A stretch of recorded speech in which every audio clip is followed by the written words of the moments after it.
दोस्तों, UPSC GS paper third में internal security से संबंधित सीमा सुरक्षा बल और आईटीबीपी किस प्रकार सीमा रक्षक के रूप में कार्य कर रही हैं और उनको लिए आने वाली चुनौतियों का यहाँ मूल्यांकन करेंगे और तकनीकी समाधानों पर विस्तृत विश्लेषण प्रस्तुत करूंगा।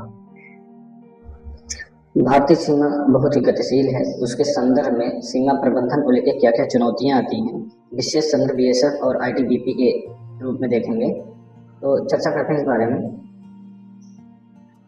भारत की सीमाओं के बारे में बात करें तो ये विश्व की सबसे विविध और चुनौतीपूर्ण भौगोलिक परिस्थितियों में से है, जहां पर 15,106 किलोमीटर की स्थलीय सीमा है और 7,516 किलोमीटर लंबी तटरेखा है। इतने बड़े भौगोलिक क्षेत्र के साथ साथ इसके कुछ सततपूर्वक पड़ोसी भी हैं और जटिल भूभागों से यह घिरा हुआ है, जिसके लिए सीमा सुरक्षा बल पाकिस्तान और बांग्लादेश की सीमा की रक्षा करते हैं और भारत और तिब्बत सीमा पुलिस आईटीबीपी जो चीन के साथ हिमालयी सीमा की निगरानी करता है। इन एजेंसियों के प्रभावी सीमा प्रबंधन में कई चुनौतियों का सामना करना पड़ रहा है, जिसके बारे में हम चर्चा करेंगे। हम भौगोलिक चुनौतियों के बारे में बात करें तो दुर्गम भूभाग। आईटीबीपी की तैनाती हिमालय के अत्यधिक ऊंचे बर्फीले और दुर्गम इलाके में होती है, जहां का तापमान नीचे चला जाता है, माइनस में भी कभी कभी होता है और यहाँ पर ऑक्सीजन की कमी, वहीं जिसकी वजह से हाइपोथर्मिया जैसी बीमारी भी हो जाती है। जबकि बीएसएफ की बात करें तो गुजरात के दलदली कच्छ से लेकर रेगिस्तानी राजस्थान और पूर्वोत्तर के घने जंगलों और नदियों से होकर गुजरना पड़ता है। पूर्वोत्तर के जितने भी बांग्लादेश से सीमाएं लगी हुई हैं भारतीय राज्यों के, तो उनकी रक्षा जो है बीएसएफ करता है। तो बीएसएफ को कौन कौन सी चुनौतियों का सामना करना पड़ता है, इसी प्रकार से है। मौसम की कठोरता। मौसम की कठोरता क्या है? मानसून में बाढ़, ठीक है, सर्दियों में भारी बर्फबारी, रेगिस्तानी गर्मी के कारण बुनियादी ढांचे और रखरखाव 24 घंटे गश्त पेट्रोलिंग करना मुश्किल हो जाता है। इसके अलावा अन्य भौगोलिक चुनौतियों में अस्पष्ट सीमाएं भी हैं।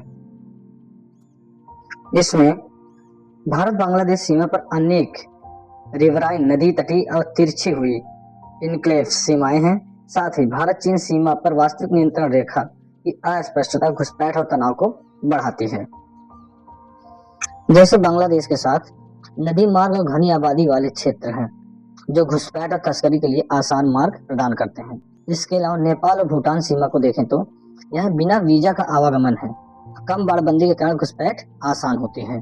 वहीं इसकी चुनौती के बारे में बात करें तो मानवीय और तार्किक संसाधनों के साथ पूरी सीमा को प्रभावी ढंग से सील करना लगभग असंभव है। ये स्मगलिंग अर्थात तस्करी कैसे करते हैं, इसके बारे में देखते हैं। बीएसएफ क्या करता है कि पाकिस्तान से नशीले पदार्थ, हथियार और नकली मुद्रा, और बांग्लादेश से मवेशी, मानव तस्करी, नशीले पदार्थ और नकली भारतीय मुद्रा से होने वाली गतिविधियों पर नियंत्रण स्थापित करता है, जो आंतरिक सुरक्षा के दृष्टिकोण से बहुत ही सुभेद्य है। वहीं आईटीबीपी चीन से इलेक्ट्रॉनिक सामान तथा अन्य प्रतिबंधित वस्तुएं, जिसमें नशीले पदार्थ तथा अन्य चीजें हो सकती हैं, उसकी निगरानी करता रहता है। इसमें मेन चुनौती क्या आती है? तस्करों का यहाँ स्थानीय नेटवर्क जो है बहुत मजबूत होता है। वो स्थानीय लोगों से ऐसे संपर्क साधते हैं कि ताकि आसानी से जो है वो बच निकलें। और भौगोलिक जानकारी अत्याधुनिक तरीकों से मुकाबला करने की क्षमता जो है इनकी बहुत ही मजबूत है। अब नेक्स्ट आते हैं जनसांख्यिकी और सामाजिक चुनौतियों के बारे में। डेमोग्राफिक एंड सोशल चैलेंजेस क्या क्या हो सकते हैं, आबादी वाले सीमावर्ती क्षेत्र कैसे प्रभावित होते हैं इससे। पाकिस्तान और बांग्लादेश जो है इसके साथ कई हिस्सों में घनी आबादी वाले क्षेत्र हैं। भारत के साथ जो सीमा लगती है वो कुछ हिस्से ऐसे हैं जहाँ घनी आबादी है। यहाँ पर घुसपैठियों को स्थानीय लोगों के साथ घुल मिल जाने और तस्करों को आसानी से सहयोग प्राप्त करने का अवसर देता है, जिससे इनको पहचानना बहुत ही मुश्किल हो जाता है और ये यहाँ के संसाधनों पर और जाति संघर्ष को बढ़ावा देने पर मजबूर कर देते हैं। सीमा पार जाति संबंध क्या है इनका, इसके बारे में देखते हैं। तो ये ट्रांस बाउंड्री एथनिक टाइज, इसमें क्या है कि पूर्वोत्तर में नेपाल भूटान सीमा के पास रहने वाले लोगों को सीमा पार जातीय और भाषाई संबंध है, ठीक। शादी विवाह एक दूसरे में कर लेते हैं, एक दूसरे का आवागमन है, बाजार भी एक दूसरे से जो है जुड़े हुए रहते हैं। तो इस वजह से जो है सीमा पर आवाजाही को नियंत्रित करना एक चुनौतीपूर्ण विषय हो गया है। अब हम नेक्स्ट देखते हैं सामरिक और सुरक्षा संबंधी चुनौतियां क्या हैं। सामरिक चुनौतियों में देखें आतंकवाद और घुसपैठ। पाकिस्तान से प्रायोजित सीमा पार आतंकवाद के साथ साथ जम्मू कश्मीर पंजाब में घुसपैठ का खतरा निरंतर बना रहता है। स्मगलिंग में देखते हैं मानव दुर्व्यापार हो सकता है, हथियारों की स्मगलिंग हो सकती है, जाली नोटों की स्मगलिंग हो सकती है। तो इसके साथ ही साथ भारत म्यांमार और भारत बांग्लादेश की सीमा पर मवेशी और वन्य जीवों की भी तस्करी होती है। साथ ही साथ नशीले पदार्थों की भी समस्या एक बहुत ही महत्वपूर्ण विषय का केंद्र बना हुआ है। एलएसी पर आक्रामकता, इसमें क्या है कि चीन के साथ वास्तविक नियंत्रण रेखा पर लगातार तनाव और सेना के साथ आईटीबीपी का समन्वयन का मुद्दा परिचालन दबाव बढ़ाता है, क्योंकि आईटीबीपी का प्रशासनिक नियंत्रण जो है होम मिनिस्ट्री के पास होता है, जबकि परिचालन नियंत्रण जो है सेना के साथ होता है, डिफेंस मिनिस्ट्री के साथ होता है। इसलिए इन दोनों में समन्वय की कमी देखने को मिलती है। इससे नेक्स्ट क्या है कि कर्मियों का तनाव और मनोबल कैसे प्रभावित होता है इन सब चीजों से। लंबे समय तक कठिन परिस्थितियों में जब तैनाती होती है तो मनोबल इनका टूटता है, साथ ही साथ परिवार से दूरी भी और बुनियादी सुविधाओं की कमी होती है यहाँ पे। तो जवानों में तनाव और थकावट का स्तर बहुत अधिक होता है और इन क्षेत्रों में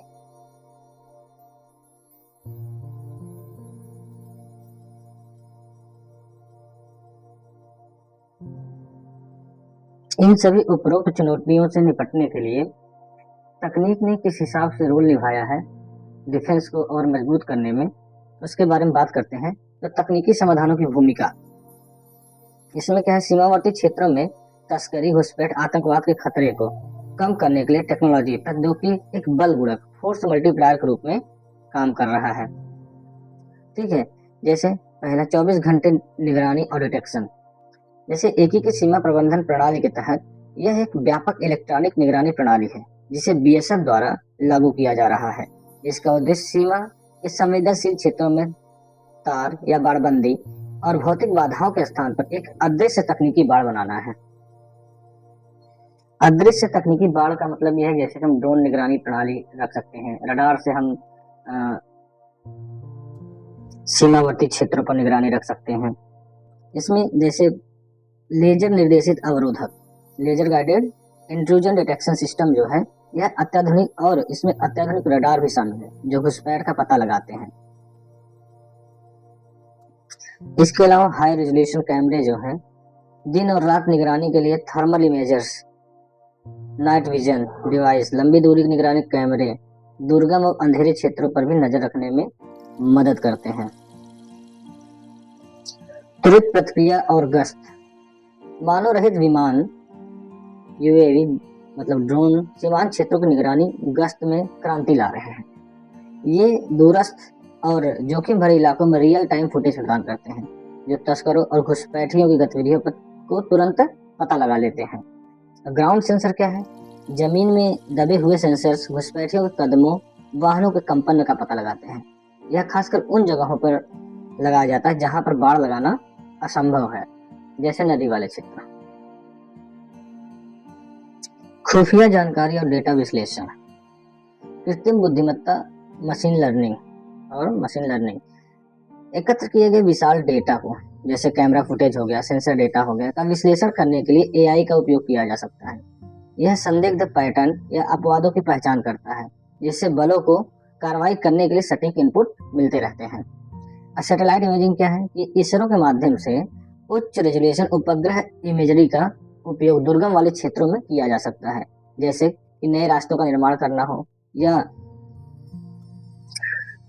घुसपैठियों और उपद्रवियों द्वारा नए मार्गों का निर्माण किया जा सकता है, तो उसका भी डिटेक्शन सैटेलाइट इमेज के माध्यम से हो सकता है। इसके अलावा जो अवैध निर्माण है उसका भी निगरानी रखा जा सकता है। सीमा पार गतिविधियों की निगरानी भी किया जा सकता है। एकीकृत संचार नेटवर्क प्रणाली विभिन्न सीमा एजेंसियों जैसे बीएसएफ, आईटीबीपी, सेना, स्थानीय पुलिस के बीच एक सुरक्षित और तत्काल सूचना साझाकरण सुनिश्चित करने के लिए इनक्रिप्टेड संचार प्रणाली का भी उपयोग किया जा सकता है, जो इन सब तकनीकों के माध्यम से संभव है। अब निष्कर्ष क्या निकाला जा सकता है इसका? प्रभावी सीमा प्रबंधन केवल जवानों की बहादुरी पर निर्भर नहीं करता है, बल्कि यह मनुष्य और मशीन के सहयोग पर आधारित है। प्रौद्योगिकी विशेषकर CIBMS जैसी पहल सीमा सुरक्षा एजेंसियों को कठिन चुनौतियों से दूर करने, घुसपैठ को कम करने और तस्करी नेटवर्क को तोड़ने में निर्णायक बढ़त प्रदान करती हैं। हालांकि इन प्रणालियों को लगातार अपग्रेड करने और इन्हें संचालित करने वाले कर्मियों को पर्याप्त प्रशिक्षण देने की आवश्यकता है, ताकि भारत की गतिशील सीमाओं की सुरक्षा अधिकतम किया जा सके।